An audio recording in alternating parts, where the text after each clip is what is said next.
last year was an incredible year on the international energy and climate agenda. And if you look at globally, culminated last year at the end of the year with the International Conference on Climate Change in Paris. And that of course resulted in the new Paris Accord, where hopefully we're going to start seeing more and more efforts designed to reduce carbon emissions globally.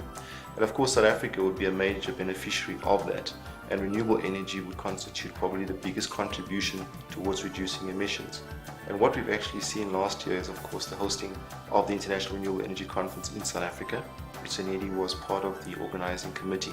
We had well over 4,000 people in South Africa all trying to build a renewable energy agenda for South Africa and for the globe. The Minister of Energy in South Africa actually announced an additional 1,500 megawatts of new solar capacity that will have to be added in South Africa in the coming months and years. So that's a major achievement for a conference that can actually deliver in that particular scope. One of the areas that we've been very successful is in supporting wind energy deployment in the country, and we've helped develop the Wind Atlas for South Africa, which is called WASA. And so during July of last year, we actually launched the first phase of WASA in the country, and it'll be followed up by the second phase, which looks at more detailed modeling. And what the Atlas does is show you where the most profitable and economically viable areas are to deploy wind technology in the country.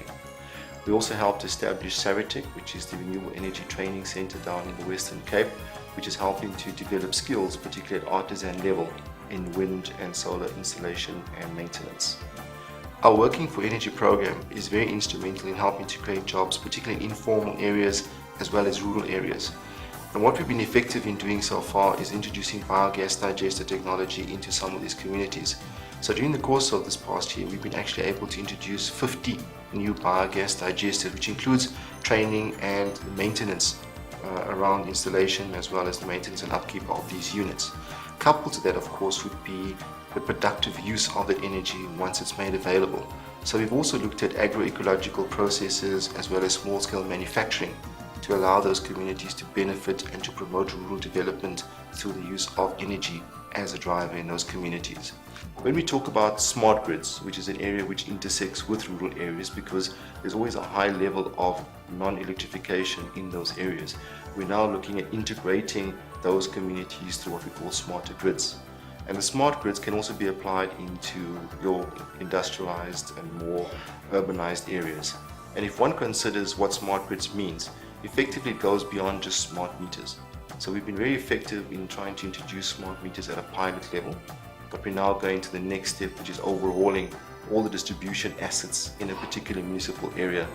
And the idea is that you could actually take smart metering and some of those other interventions and actually allow for enhanced revenue collection from the municipalities. And we've had some phenomenal success during the course of last year. And in one municipality, we've actually enhanced their revenue collection by over 15%. But it's not always at the cost of the consumer. It also has to do with increasing the value of the service that is being made available to the taxpayers and the consumers, and that's where the benefit of the program lies. On our Cleaner Fossil Fuels program, we've completed two major studies for government. One on shale gas, which looks at the feasibility of shale gas. With the current pricing of crude oil, shale gas is not necessarily viable at present, but one needs to have a clear assessment of what the potential market is for shale gas, as what are the regulatory barriers that are going to impede the introduction of a shale gas market in South Africa. Secondly, we have a very active and well-publicized carbon capture and storage program in South Africa, and that has now been taken to a pilot phase. And with the pilot phase, we'll soon be able to store tens of thousands of tons of carbon dioxide underground in a suitable reservoir many kilometers below ground. So it's not as if it'll be actively close to the surface where it could eventually seep out. So this CO2 will be stored to depths way below its critical levels and will then in fact turn to liquid at those levels, and will be stored there effectively for thousands and thousands of years before it becomes part of the rock substrate itself. We also have other significant programs that are starting to take shape in SANEDI. Our Cleaner Mobility program is new. During the course of last year, we supported the city of Johannesburg in hosting Eco-Mobility Month in Sandton and broader South Africa. And Eco-Mobility Month itself has more than one objective. Firstly, it's designed to increase the use of non-motorized transport, for instance, walking, cycling, etc., but also to make other users and commuters make them more aware of the benefits of public transportation. As a result of that process, we limited access in Sandton sometimes incurring the wrath of some of the commercial clients that live in this and work in this area. But I think overall you'd have to see the benefits of it far outweigh the negative consequences as well. So what we've been able to effectively do is to show consumers that there is an alternative to using your own vehicle to get into Sandton and the greater precinct. So it will probably continue into next year, probably with more interventions. And now we're starting to see more and more manufacturers of alternative forms of transportation coming to the fore to try and support this initiative. And then on the energy efficiency side, we also run a very active program, a very important program on behalf of government.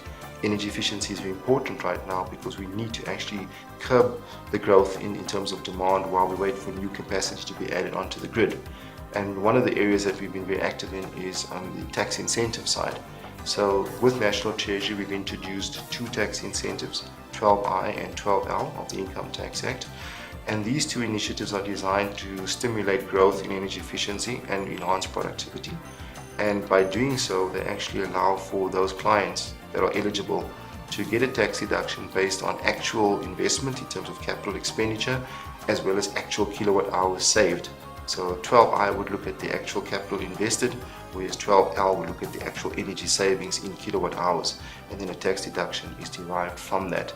So that is a very important initiative which is designed to actually support industry in moving towards a more energy efficient mode of production. There are various other initiatives which are being run under energy efficiency, which includes promotion of energy efficiency. We will be looking at designing a whole program that will allow for the retail of energy efficient products through our banks and our corporate clients. So a lot more is happening in that space, but as you can imagine, it's been a very, very productive year on a number of fronts, and of course there are many more exciting initiatives like that are underway.